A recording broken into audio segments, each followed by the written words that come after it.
Magandang gabi po. Alas 8 na po ng gabi. 8:30 na po. Mag-alas 9 na.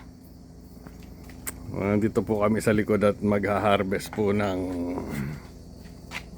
Mag-harvest ka rin ba ng sitaw o kamatis lang? Kamatis muna tapos sitaw. Okay, ulitin ko ulit. Mag-harvest ka ba ng sitaw or kamatis lang? Dalawa. Okay, very good. Nakakalito yung sagot mo. Ang lalaki po ng mga teskama namin. Ano mo naman niya? Pwede. Ang sipag po niyang halos every other day. Nag-harvest kami. Laki. Malaki, malaki. Walang filter yan. Naggawa ako ng ensaladang kamatis kanina. Nakalimutan ko ilabas sa dinner. Nalibang ako.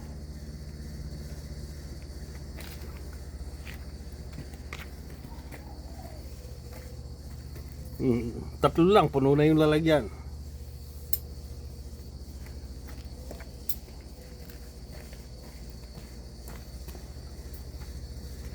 Yan po, ito po, ayan. Para po next year yan, yan na po ang pupunlain. Merong isang nag-aabang doon. Makapag ginisang ampalaya. May dalawa doon. At may dalawa din na maliit na nakaredy na. At mayroon pang isa doon. Parang mabagal ngayon yung ampalaya natin, ano? Yes, you're right. Itong sitaw namin ngayon, first time po namin nagtanim ng sitaw. Ngayon po, ito. Itong sitaw, ang sipag, everyday. Everyday, nag-harvest kami ng sitaw.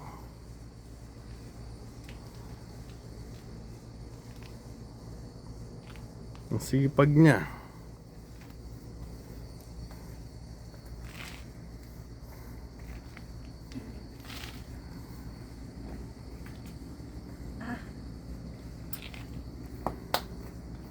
At magdidilig na po ako. Babalikan ko po kayo maya maya.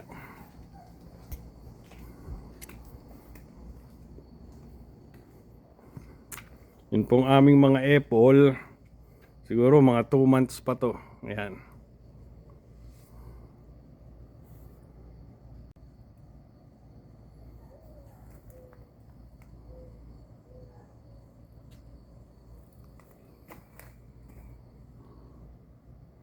Mga 2 months pa yan, pwede na yan.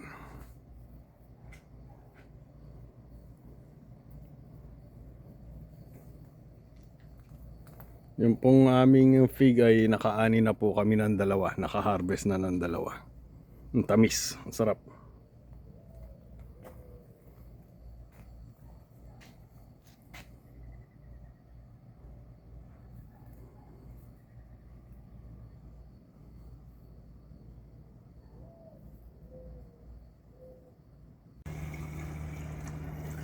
Ito mo ilalagay sa ano to, yung brown.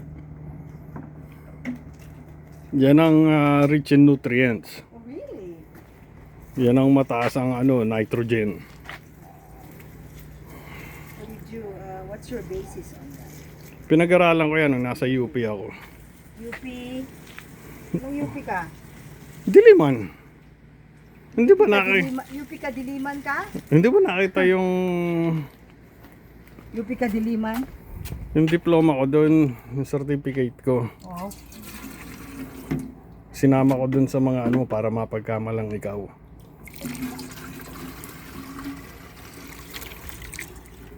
Marami pong bulaklak yung mga longta namin. Ayan, puro mga porpor.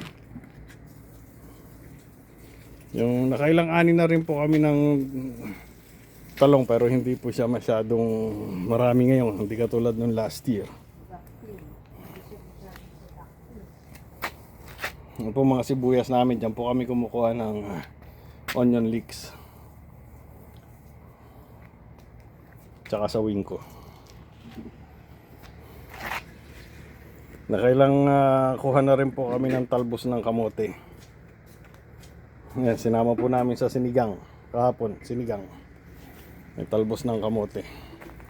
Ito, hindi ko po mawarihan kung alinti. Parang pakwan or cantaloupe, melon. May bulaklak na siya eh, oh. At yung pong aming mga mangsimon ay nasusunog na po ng araw. Hindi pa nahihinog, nasusunog na siya ng araw. Napakainit na po dito ngayon.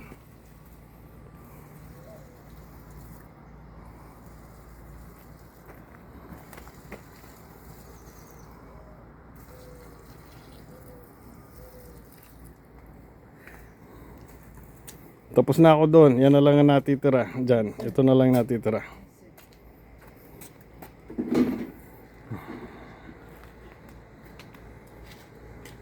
Yung sili, kontik pa po na harvest namin ng mga sili. Hindi maliliit lang. Basta maliliit po yung mga sili pero hindi po maanghang. Masarap siya. Nakakailang fakbit na po kami, yun. Sinasama po sa fakbit.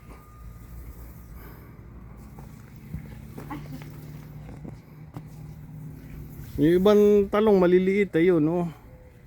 Parang hinog na pero maliliit. Bakit kaya ganun? What? Yung talong na yun, no. Where? Ayan, no. Oo, hindi pa yan hinog, sweetheart. Parang hinog na siya eh. Kasi dati green yan. Ngayon porpor na eh. Oo.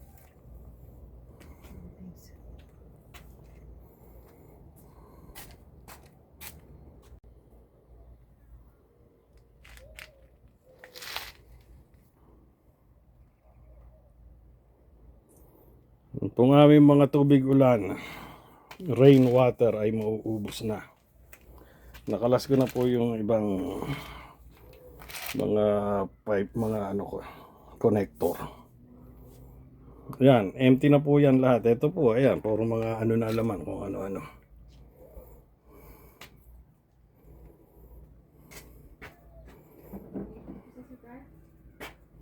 Empty na po lahat yan. Yan na lang po natitira.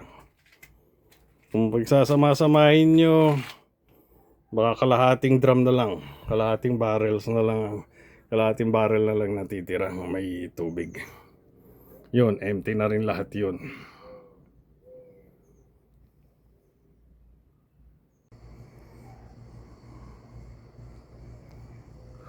Humihingal na ako. Napakainit. Mag-alas 9 na po ng gabi pero napakainit pa. Na-harvest na rin po namin lahat ng mga plums namin. Yan, ubos na lahat ng bunga niyan. Kasi may kasalo kami yung dalawang squirrel. Kasalo namin sa hina-harvest namin. Kaya minsan tinitingnan namin yung mga kinukuha namin. Minsan kasi kinakagatan nila tapos iiwanan na. Tapos lilipat na naman sa ibang bunga. Ayaw ubusin muna yung isang bunga bago lumipat sa iba. Mga aksayado sila. At yun naman pong yung pong mga plums namin ay konti lang po ang bunga ngayon kasi nga po pinutulan ko yan na this year ng sanga para wag masyadong lumaki. At mahirap pagka masyadong malaki, mahirap akitin tsaka magsisiksikan sila. At yung aming mga granada ay kukunti din yata ang bunga ngayon. Mas marami nung last year ang bunga niya.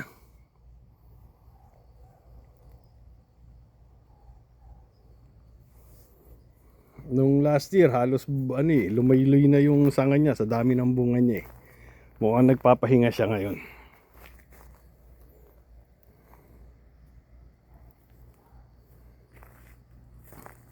Yun po napapansin ko sa mga puno. Sa mga fruit bearing, mayroon silang year na kakonting bunga, parang nagpapahinga sila. Siguro napapagod din sila, kapoproduce ng mga fruits, kaya nagpapahinga sila. Yung pong aming mga kalamansi ay marami na rin pong mga bunga.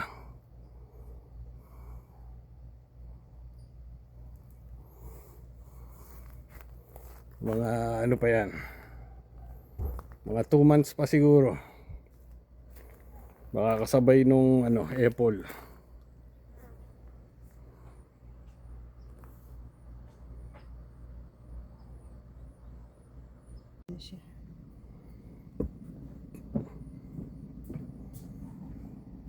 Akala ko nga hindi ito magbubunga ngayon eh. Pero meron pa rin, oh. Baka ano yan, every year na, tuloy-tuloy na yan.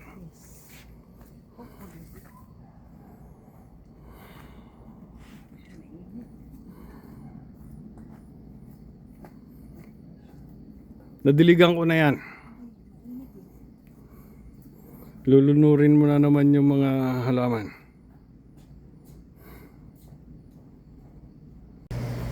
Ito yung mga bulaklak na papansin ko nasusunog ng araw. Kasi tingnan niya, no, yung naka-expose sa sunlight sunog na, pero yung nasa ilalim hindi. Sa sobrang init nasusunog siya. Wawa naman.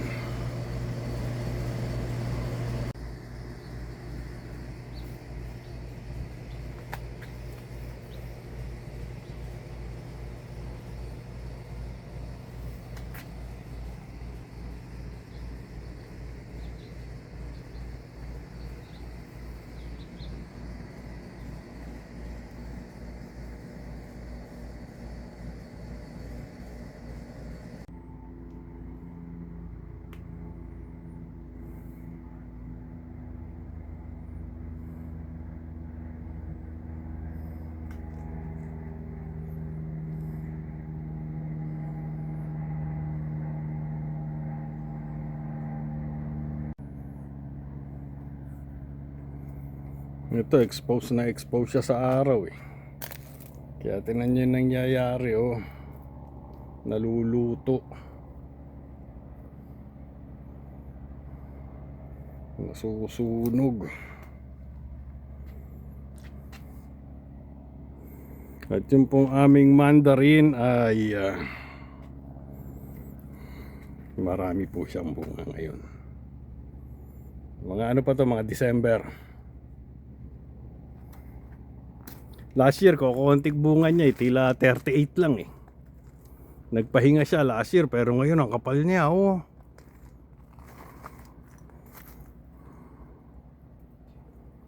Ang dami.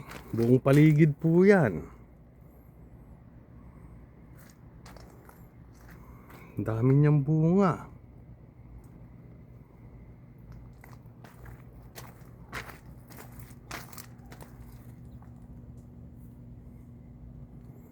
Kailangan matukuran yung mga sanga nito, at pagka naglakihan na yan, magluluy-luyan ang mga sanga nila. Diyos awa ko bahala dyan. Yan, no, ang dami, oh.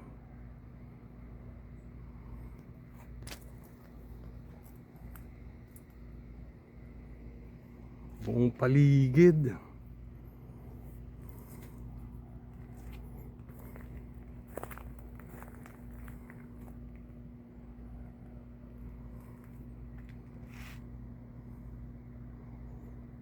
At yun naman pong mga neighbor namin dito, binibigyan namin. At sinasabi pa namin sa kanila na pag gusto nyo pa, kumuha lang kayo dito, kasi minsan di naman kami makapag-harvest basta-basta at busy rin. Basta kumuha na lang kayo dyan, pumasok kayo dito sa fence namin at manguha lang kayo. Ayaw nila, nahihiya sila. Tabi lang ng karsada yan, no? Kung sa Pilipinas yan, wala na. Ubus na kaagad.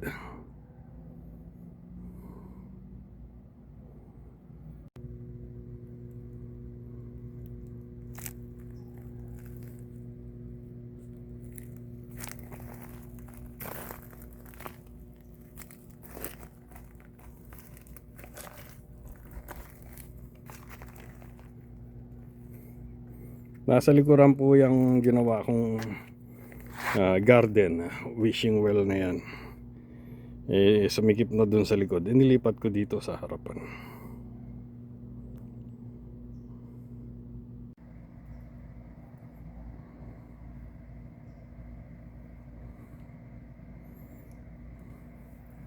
Natira po yan, gutter alulod. Ginawa kong taniman.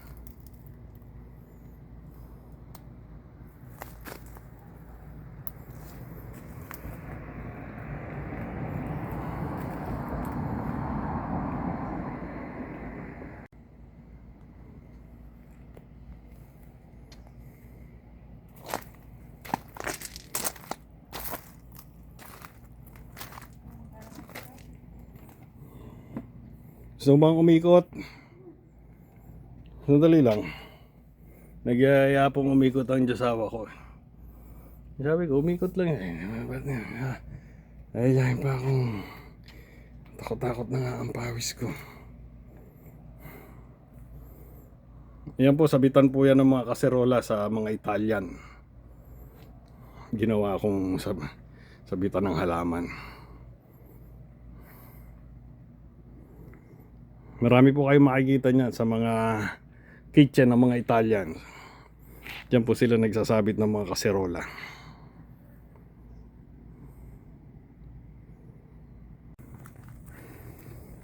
Ito, naglalakad na po kami.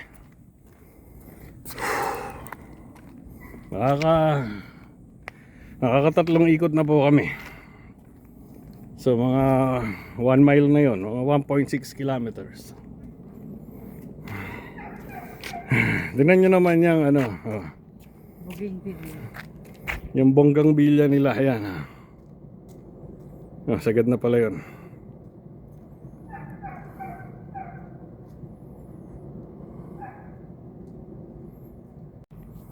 Yan po mga nakikita namin habang naglalakad kami. Hindi ko na po nadala yung aking magic wand. Ang dami rin pong ano na nila, oranges nila. Nasa tabi lang po ng karsada yan.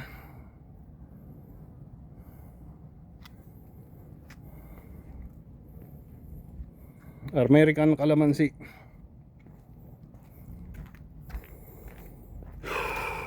Yung Lexus nasa harapan lang ng bahay. Hindi na ginarahe. Puno na garahe. Kulimlim na naman po kasi alas 9 na po eh.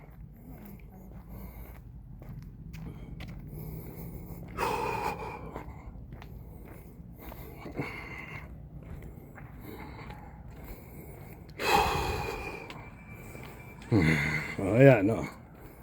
BMW Silverado. Ano tong isa? Honda Insight. Ano to? Hybrid. Sa mga karsada lang iniiwanan. Sa karsada lang ginagarahe.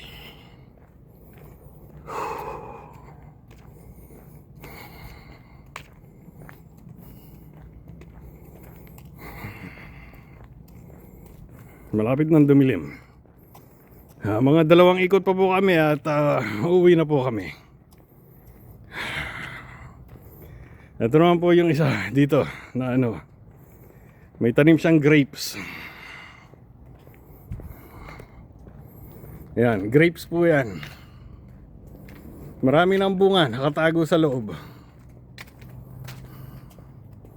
Nawala, ayun, nabulok na yung iba. Ayun, Paano i-sprayan niya sweetheart? ginawa. Parang ang daming bunga. Parang maging prunes. Parang naging pasas na, naging prunes na yung bunga niya. Hindi niya pinipitas. Wala rin namang namimitas na mga hindi tulad sa Pilipinas na Naman kasi. pipitasin ng mga bata. Ayun, naging prunes na. Sayang. Ang dami pong nasasayang dito ng mga kung ano-ano. Tapos ito pang puno na to. Yan o, ang ganda. Tuwing nag-jogging ako, nag-iikot ako, palagi kong tinitingnan yan. Yan yung inaano sa Japan ni ano, sweetheart. Yung parang Yung nilalagyan nila ng ilaw. Yung pinapagapang nila sa ano. Ganda.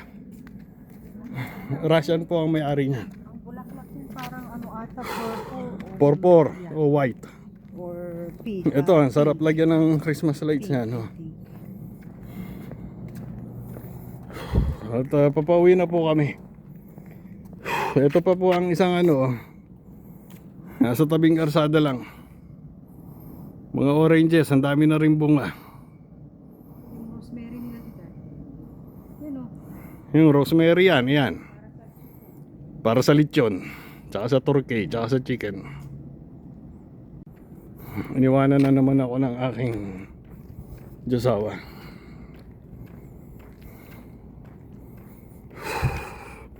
Maraming salamat po pagsama ninyo sa akin ngayong isang simpleng maghapon na to. Hindi pala maghapon, isang simpleng hapon na to. Gabi na pala, alas 9 na nga pala. May araw pa lang, kaya parang hapon pa lang. Iikot ka pa ba? Okay, hintayin kita dito kasi nakalimang ikot na ako kanina umaga eh. Okay, sige, samahan na kita. At baka kung saan ka na naman masuot. Naka-ready na rin po isa naming neighbor. Saan kaya siya pupunta? Sana all. Ingatan po natin ang ating mga sarili at ang bawat isa. Huwag po tayo makakalimot magpasalamat sa ating mga biyayang natatanggap. At yung po mga gustong bumili ng bahay, yan, nasa market pa po. Murang-mura, 50 million pesos lang. Mga ano na, siguro mga 4 months na siguro tong naka-up ano, sweetheart. Matagal na ano. Medyo mahal po yung ano nila, asking nila. Yung asking price nila, medyo mahal. Dapat dyan, nasa mga 40 lang eh.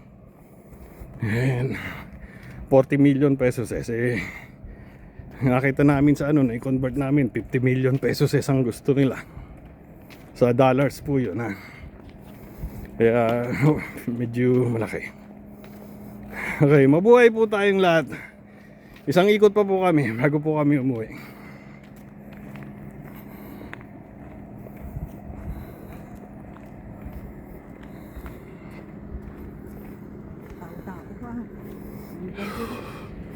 Walang katao-tao. Namimiss ko tuloy ang Bloomingdale. Mga tao. Yung ganitong oras maglalakad ka. Let's say mga alas 6 ganyan, alas 7. Ako mga 500 na katao lang, may masasalubong ka at makakasabay ka. Isipin mo yung dami na yun. Swerte ka na kung may dalawa. Nakakailang ikot na nga tayo, pang-anim na to. Wala pa tayo nasasalubong. Wala din yung mga sasakyan ka mo. Uy, Peaches. ayan po. Peaches. Parang mga hinog na, hindi nila kinukuha. Tabing karsada lang. Yan, mga hinog na nga. Sayang.